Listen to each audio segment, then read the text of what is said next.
The third and final piece we'll be looking at now is The Crossing by Bill Viola. Finally, a name and piece I can pronounce correctly.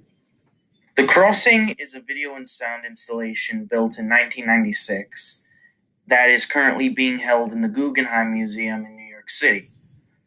Later on, when I go into the meaning of this piece, I will start to sound more spiritual and philosophical.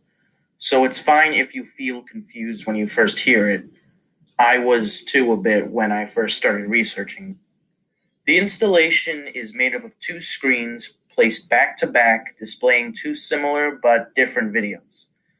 The first screen shows a man kept in mostly shadow walking up to the screen before stopping and standing still as a small fire starts at his feet. The second screen shows the man walking up only to have a few drops of water fall on his head. As time goes on, the fire begins to spread and light the whole of his body. Meanwhile, more water begins to pour down on the man's head.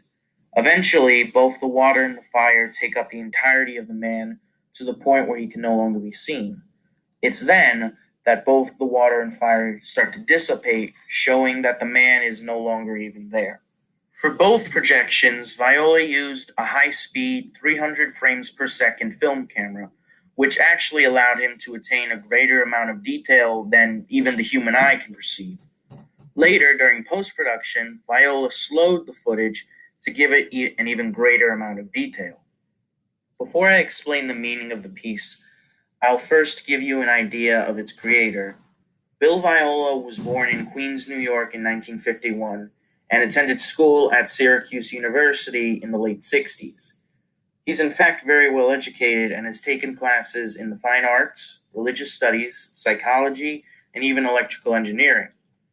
Viola is also a practicing Zen Buddhist, and when carefully analyzed, many references can be found to spiritualism in his work. The ultimate goal of The Crossing is to make the viewer think more critically about how they see time. In the modern world, we tend to view time as being against us.